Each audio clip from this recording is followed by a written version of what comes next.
The Afterdeath Journal of an American Philosopher by Jane Roberts. And the philosopher is, of course, William James. And this is Chapter 8, Views of the World from a Balcony Seat. Monday morning, March 21st, 1977. And this is William James talking now from the afterlife. In the universal drama, you might say that I am still in the same theater of events, but I have moved from life's stage to the balcony, where as an observer I am removed from the action in which life's participators are involved. My status allows me a better view. I can look down, symbolically speaking, to see the actors coming in at the end of the stage, leaving at the other end, and I also vaguely perceive other stages, both above and below. Besides this, it is apparent to me, though not to the actors, that on an adjacent level, one stage leads to another, and that, at death, a new curtain rises. While not presently involved in a physical drama, certain privileges are allowed me in that I can shout out my comments and suggestions, urge certain actors on, applaud and boo as rambunctiously as I please.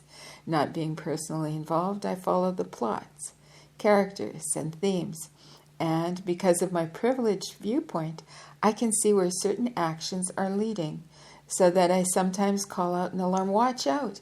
or "Don't you see what will happen if you don't do something quickly?" Or like a passionate theater-goer who impatiently stands up, stomping his feet, I might feel at least like shouting out my irritation at poorly read lines or inept performances. Perhaps most of all, however, the intricate patterns made by the generations become increasingly clear. The importance of each minute decision by the most minor actor with the smallest bit part will influence all the other actions, both present, past, and future. For at one level, all the actors hear all the other lines, regardless of the time or the place in which they are spoken, and all ad lib in simultaneous creativity, so that the dramas change themselves constantly across all the boards. I understand those issues, even though my box seat is so far away from the stage that I can only see the larger patterns of action, the greater motions that appear to me quite clearly, while I know from experience on the stage myself that there are unfocused and difficult, that there are these. Oh, let me read the sentence again. I understand those issues even though my box seat is so far away from the stage that I only see the larger patterns of action, the greater motions that appear to me quite clearly, while I know from experience on the stage myself that these are unfocused and difficult to perceive. Still, using our analogy, only special opera glasses would allow me to see the specifics sharply, and then these would be perceived through the lenses of my particular intent. That is, only a vital emotional yearning, a strong focus of desire, could bring given particulars into my inner range of vision. I do not mean to carry the analogy too far, yet my role and that of others in the balcony is like that of a drama critic, except that, unlike many of that breed who were dilettantes in my time, we, at least, began at the bottom, being stagehands, prop directors, and then actors, writers, producers. Finally, we move aside to study the overall productions, add our comments and criticisms, and, backed up by considerable experience, make what pertinent suggestions we feel will help. In those terms, there are many others in the balconies, and few of them are bored, for all of us here have inserted our lines into the productions long before. We see them pop up time and again, read differently, reiterated with 1,000 various interpretations and used to further other causes, perhaps than those we espoused. But to us is given the privilege of standing momentarily apart, watching how our life's actions began before our births and continue beyond our deaths, but more of perceiving the ever spontaneous yet perfect order of the generations' interactions, seeing with considerable surprise how each birth and death is flawless in its timing, and how the most parochial of lives is universal in its efforts. Each barest whisper or muffled cry is heard everywhere. Such are the amazing acoustics of this giant theater, which by its nature magnifies each sound and projects each thought outward, where it appears also elsewhere, translated into a different medium. It is as if one actor's spoken line were simultaneously transposed into a musical note in some vast, ever-continuing composition, into one original line or color or shape that was part of some massive, spectacular painting, always in process, into the physical components of nature, trees, rocks, animals, and into a million other transformations, which even from my position would be impossible to follow. Yet it is equally impossible not to attempt such a venture, and like the other balcony watchers, I am aware that my balcony has only one box seat, while behind me is a door leading into perhaps even vaster theaters. When I have learned all that I can from my present situation, the curtain behind me will open. Of that I am certain, for even now, symbolically, it flutters. Sounds, visions even, come distantly to me from directions other than those immediately perceivable. For now, however, I sit with my back to that rather mysterious door. There are also stage directions I will want to add. However, corrections I want to write into the world's script, and encouragements I still want to shout, hoping that someone will hear. For in my unaccustomed enthusiasm, I would add a heartiness that in life I did not actually possess. I would like to give my staunchest support and express my affection for a world that in life I did not understand, for a life that in life largely escaped me. For then I did not plunge in wholeheartedly, being more morose than I see now the conditions warranted. Yet that critical error with which I examined life and sometimes condemned its terms was also the result of those patterns that are in life often hidden.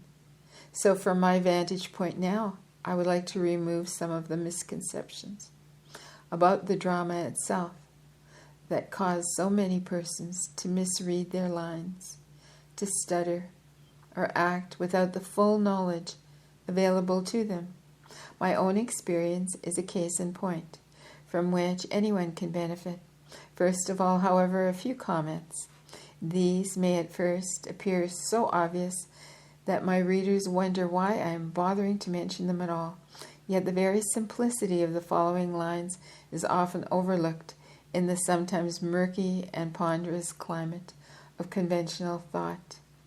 The main point, so easy to forget, is that each person is the hero or heroine in his or her own life.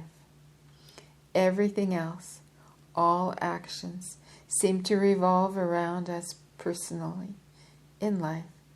This is not an illusion, but a fact of metaphysics and psychology as well. We are each in life a center, a focus of unique consciousness, possessing our own quirks, talents, characteristic methods of expression, and our own spiritual or psychic tints through which all experience is perceived. That is, we ourselves each stamp or stain our mark upon the world. We are each so unlike that we might be members of different species entirely. So diverse is the nature of our inner realities, so different is one person's soul from another's. One person's challenges, dreams, and intimate contact with life. In society, we must, of course, also acknowledge our similarities and cooperate in civilization's ventures. I do not mean to minimize the vast uniting qualities of the emotions, for example, but only to stress that each person will experience them in his own way, and that one man's love may hold depths and nuances completely alien to the same emotion felt by another. More, each person's vantage point in the universe is his own, a platform for all his acts that can be possessed by no other, is inviolate, and in an inexplicable fashion, absolute. Monday afternoon, March 21st, 1977. It is not merely as astrologers say that we are inserted into life from our own time and space slots when time and space intersect in a way that will never happen again and never did before, though that is part of it. More than that, however, the universe prepares itself for our emergence in a certain manner, so that when we are ready, we slip through a slot in existence framework that is tailored for our birth and no others, so that the time is always right, like a child playing skip rope with others. We know when to leap into the rippling patterns, yet beyond this, existence couples with itself in such multidimensional ways, multiplies within itself, that no mental or physical characteristics are ever the same, and those that we possess are changing constantly, rippling outward in probable loops, as if, instead of one rope, the child was presented with thousands, yet knew precisely when to jump. Once the leap is taken, we are on a platform of our own. It is foolish to try to match one's own step with others. Therefore, yet, I spend a good deal of time seeing where my thoughts fitted into the frameworks that glittered around me. Had I paid more attention to my own footwork, I would have done far better. If others had bound feet, I grew suspicious of my own agility and slowed my pace. My melancholy grew to the extent that I mistrusted my own rhythms and tried to place my intuitive knowledge in contexts smaller than need be, so that I could skip in unison with my fellows. How amusing an image that would be to those who knew me. William James, skipping rope. For, despite all my talk about exuberance and clear expression of emotion, indeed I dragged my feet, and found in the dallyings and partying of others the examples of the passionate, emphatic declarations and expression that I so lacked and envied. Ribald gossip of adulteries, or even murder, amazed and intrigued me. I found it difficult to believe that some people could feel deeply enough to be so driven. Even suicide, which I abhorred as a shameful waste, left me with mixed feelings of regret and envy. For such a person surely, I thought, experienced depression to its limits, where it demanded action of the most violent nature, and I, who could feel compassion at the death of a fly, could never treat myself with such utter lack of it. My depressions left me only weary and indecisive. They seemed to run like black ink beneath the lettered pages of my thoughts, yet I clung to them as one might to old volumes of favorite books, for through them I translated my life's expression. That is, melancholy was often the only emotion I could properly identify myself with. Though I could sound passionate enough in search for truth, this was in a way a second-handed emotion, since nowhere could I feel the same way when presented with any one aspect of nature's magnificence. The sight of a rose or of the dawn made me nostalgically aware of my own lacks and those of my fellows. I second-guessed myself at every turn. There are those who considered me a free thinker, but only because they were not aware of the true extent of my thoughts, which went leashed and unexpressed. I could not accept the responsibility for my own intuitive beliefs, or bear to face the fact that what I believed could not be proven, and if I was out of step with my times, I was fashionably out of step, still looking over my scholarly shoulder, courting, however reluctantly, the approval of the crowd. I gloried in explaining the importance of variety, eccentricity, and the value of seemingly contradictory paths leading to emotional truths. Yet all the while, I worried lest my own personal beliefs dull my scientific eyes, and to my colleagues and to the world I presented only those ideas that I felt were respectively enough, that I felt were respectably enough laundered by objectivity to be acceptable. To my credit, I harangued against the narrow-mindedness of many scientists and religionists alike, and pointed out that much of our accepted knowledge was at best hypothesis, and at worst malarkey. Yet for all that, the techniques of science and the possibilities of its methods tempted me with the sweetest siren's song possible. I was impatient at any felt truth that would not fit into science's framework, angry that the soul's properties, it seemed, refused to yield their secrets to sincere scientific inquiry.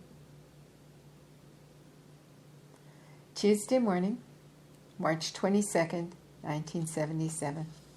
Had I danced more to my own tune than I did, I might have contributed more to man's knowledge and bettered my own emotional state considerably. It is difficult for a man not to mirror his times, for he is so tuned into them that despite his attempts to disentangle himself, they dye his thoughts, and he is everywhere surrounded by their cast, which is shed alike upon all events and endeavors. Yet, unfortunately perhaps, the more a man finds himself acclaimed by his age, the more certain he can be that his insights are foreshortened. Nor do I mean this necessarily as a criticism of others, but in my own case, it applies because of my intents, which propelled me beyond my times, yet mired me in them. For the rich and famous, and many of the poor alike, and the humble and the sage, are usually quite happily ensconced in their own historical periods, following fashions and styles of clothing and thought, applying their talents to the matters at hand, living their days amid families and businesses or professional affairs, and are well suited to their times. And if their concerns lie in a lively interest in people, gossip, and the commerce of nations, then such people contribute immeasurably to the fabric of society and life itself. They excel in emotional relationships, and often their creativity goes unnoticed since it is not stated in the arts, but acts in a living context of creative interactions.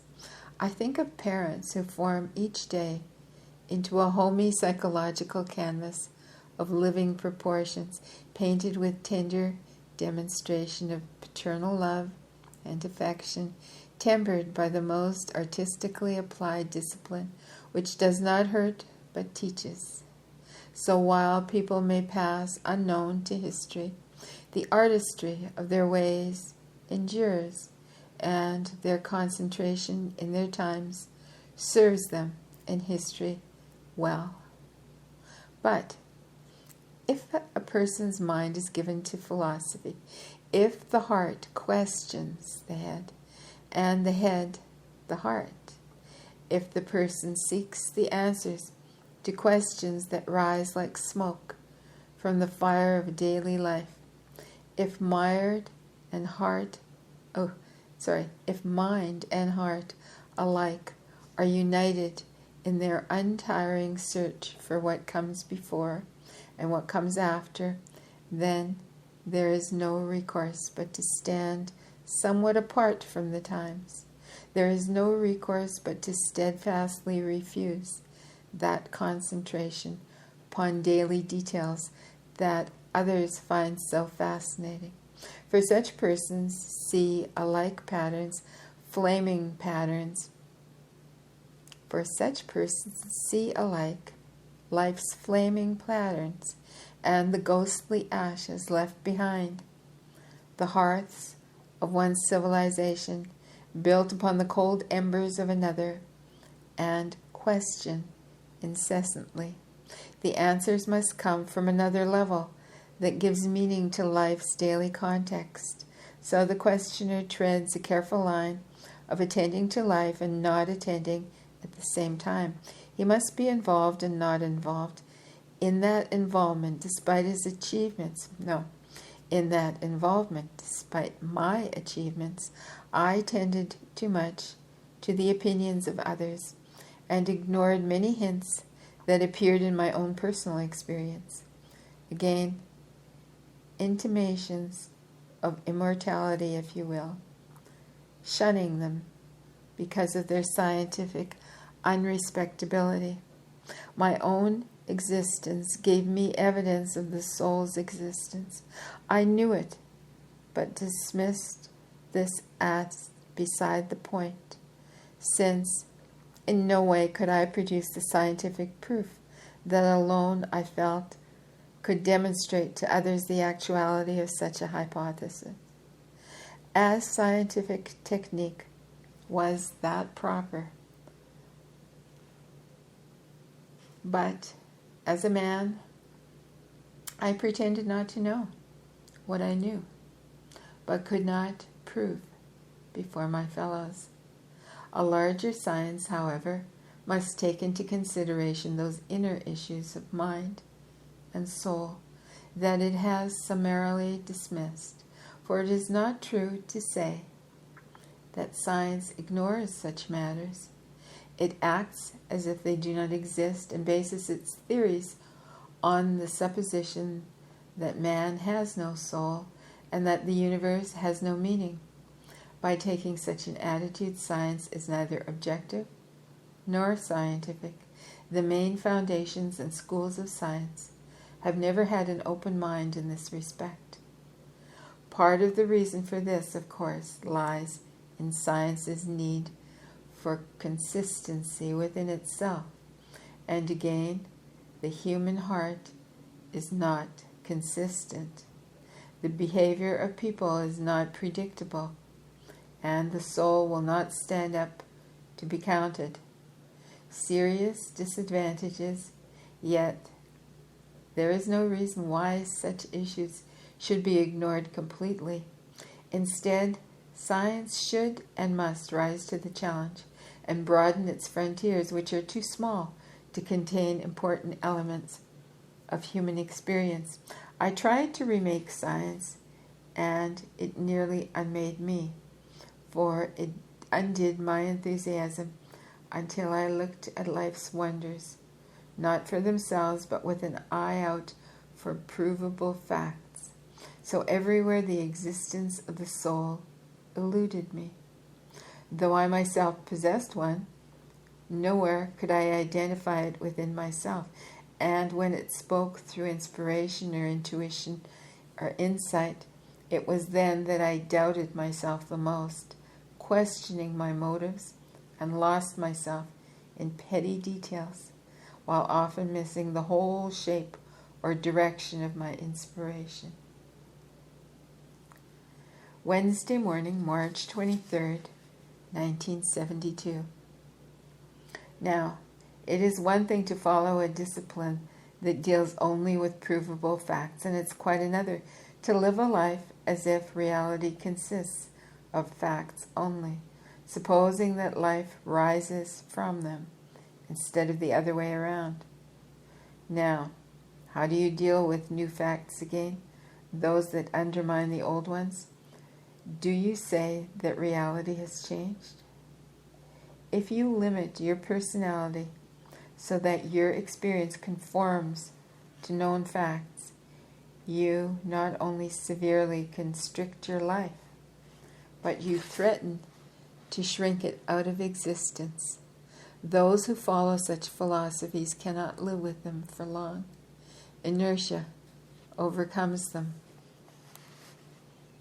Yet, from my box, I see that facts are the props of the dramas, and they change as the actors do, for they emerge to begin with from the actors' minds and conceptions, as ahead of time, so to speak. The actors choose the props that best suit their purposes and then change them as they go along.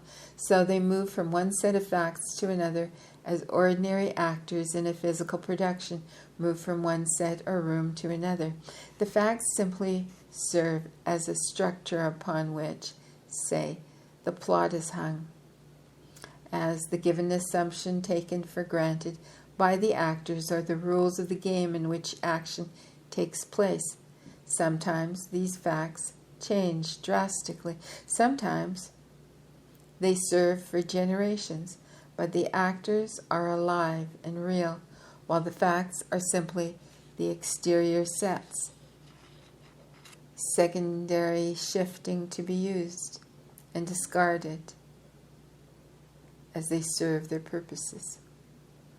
Facts are agreed upon niches in which to place experience, but they have little to do with the experience itself, and a person who lives his or her entire life according to facts alone loses a sense of the magnificence of life itself.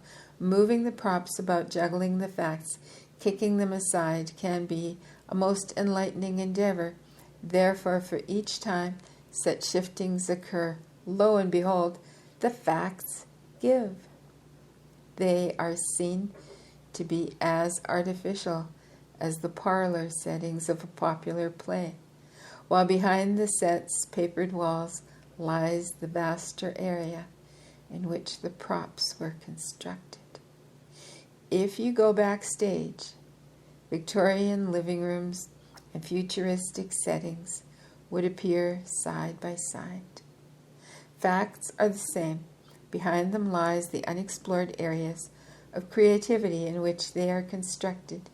To begin with, it is futile to protest that facts, real facts, agree with one another and are consistent, for the furnishings of any good theater set all agree with one another also. It is only when you momentarily look away and you say, yes, such and such is true in this set, while knowing that in the theater across the street a different set of equally consistent facts exists. So the greater reality, the greater existence, is one in which the facts or the sets are constructed. one extravagant and creative enough to include the vast groups of contradictory facts, each proving true in its own context. The search for God, or the validity of the soul, must ultimately lead into that realm, and he who tries to prove the soul's existence in the light of the world's accepted facts at any given time is doomed to disappointment, for the facts hide the soul. That is, the facts conform so perfectly to the set of the times and are constructed so cleverly to fit a particular era that they must mask any experience not consistent with them. They must be known for what they are: artificial props, handy, and even necessary. They must be gently shifted aside, however, so that the behind-the-scenes activities can be explored. I'm not suggesting that facts be ignored. Indeed, due respect must be given them, for they are important mental conventions, bringing order into mental and physical endeavors. Without their benefit, there could be no punctuality or preciseness in social relationships. Of course, there are those who wonder at the intrinsic value of punctuality and preciseness both, since many societies get along very well by honoring neither. Industrial societies, however, have need of them. Facts should be valued for their practicality. They are worthy facilitators, serving as recognized signposts for travelers and settled populace alike. They are like mental maps, indicating certain kinds of explored terrain, but they are, to that extent, manufactured. They are not the land that they describe.